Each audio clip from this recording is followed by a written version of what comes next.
चला तर मग छान असा एक मस्त टेस्टी पदार्थ बनवते आहे मी आता तुमच्यासाठी दाखवते रेसिपी करून। तर सर्वात आधी तर स्वागत आहे तुमचं माझ्या चॅनलवर। मी त्याच्यासाठी घेतलेले आहे 1 वाटी फ्रेश वटाणे, ताजे वटाणे आणि तसेच 4 चमचे तेल वापरलेलं आहे। पॅन ठेवले आहे गरम करायला आणि आता ते वटाणे मी मिक्सरमध्ये क्रश करून घेते। अर्धा चमचा जिरा तेलामध्ये तेल गरम झाल्यावर टाकते। ते तडतडेपर्यंत मी मिक्सरमध्ये 4 मिरच्या, 2 लसणाच्या कळ्या, थोडंसं अर्धा इंच आल्याचा तुकडा आणि कोथिंबीर हे सर्व पेस्ट करून घेते। आणि हो, ही जी मी वटाण्याची पेस्ट केली ती लागलीच मी तेलामध्ये टाकते जिरं झाल्यावर।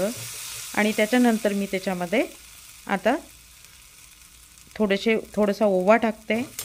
अर्धा चमचा ओवा वापरलेला आहे, जास्त नाही, अगदी छोट्या चमच्याने चव छान येते म्हणून। थोडे चिली फ्लेक्स घेतले, नसेल तर नका घेऊ। आणि हो, जसं म्हटल्याप्रमाणे 4 हिरव्या मिरच्या, लसूण, आलं आणि थोडी कोथिंबीर, थोडा कढीपत्ता टाकायचा टाका, त्याची पेस्ट केली आणि ती पण त्याच्यामध्ये टाकली। तसंच प्रमाणानुसार अर्धा चमचा हळद घेतलेली आहे, 1 चमचा तिखट आहे आणि तुम्हाला जास्त तिखट हवं आहे तर थोडं वाढवून घ्या। आणि त्याच्यानंतर 1 चमचा धना जिरं पावडर टाकलेली आहे आणि हो, मीठ चवीनुसार घेतलेलं आहे। तर बघा आता याला छान मिक्स करून होऊ देते, असं छान 1 ते 2 मिनटं होऊ द्यायचं आहे। आणि त्याच्यानंतर त्याच्यामध्ये मी पाणी ॲड करते, 3 वाटी प्रमाण घेतलं आहे, 3 वाट्या पाणी। तर बघा मोजून।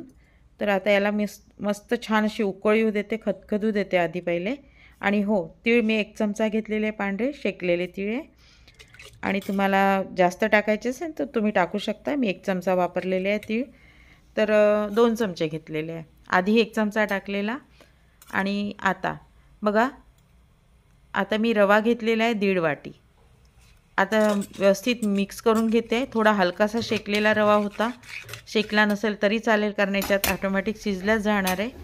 तर आता याला 1.5 वाटीने बरोबर प्रमाण झालेलं आहे, अगदी घट्ट असं छान झालेलं आहे, शिजल्यानंतर बिलकुल घट्ट होऊन गेलेलं आहे अगदी। आता याला थोडा वेळ साईडला काढून घेते, तयार झालेलं आहे। आणि त्याला मी व्यवस्थित गार होऊ देते पहिले थोडंसं असं, नंतर हाताने वळवायला घेते। तसंच आता बघा गार झालेलं आहे म्हणून साईडला काढून ठेवलं। आता मी तेल घेतलेलं आहे तळण्यासाठी, तेल ठेवून दिलं, तोपर्यंत मी छान याला मळून घेते। तर 2 मिनटं गार होऊ दिलेलं आहे। आता मी याला छान जसा शेप हवा आहे तसं वळवते। मी याला मेंदूवड्यासारखं वळून घेते आहे, तुम्हाला जशा टाईपचं करायचं आहे तसं करू शकता, पण अशा याच्यात छान आकार पण छान वाटतो आणि तळतानाही तो आतल्या साईडनी पूर्णपणे होऊन जातो, खूप छान आणि लवकर तळला जातं, कुरकुरीत असा वडा होतो आणि याला कुठल्याही चटणीसोबत खाऊ शकता आणि सर्वांना आवडेल असा आहे, टेस्टी, वेळेवर झटपट होतो। जर तुमच्याकडे नाश्त्याला काही बनवायचं आहे, वेळेवर काही सुचत नाही, तर आपल्याकडे तर आता हिरवे वटाणे सर्वांकडेच अवेलेबल असतात, रवा तो असतोच, घरातल्या वस्तूपासूनच बनलेला आहे।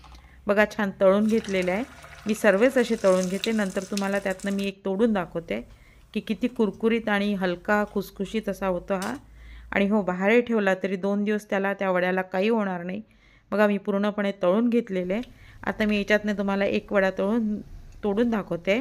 हिरवी चटणी मी आधीच करून घेतलेली आहे, कोथिंबीर, मिरची, लिंबू आणि थोडेसे दाळवे घालून केलेली आहे। तर बघा किती छान झालेलं आहे ना, मस्त कुरकुरीत झाला। तुम्ही बनवा आणि मला कमेंट्स बॉक्समध्ये नक्की कमेंट्स द्या। भेटूया पुन्हा।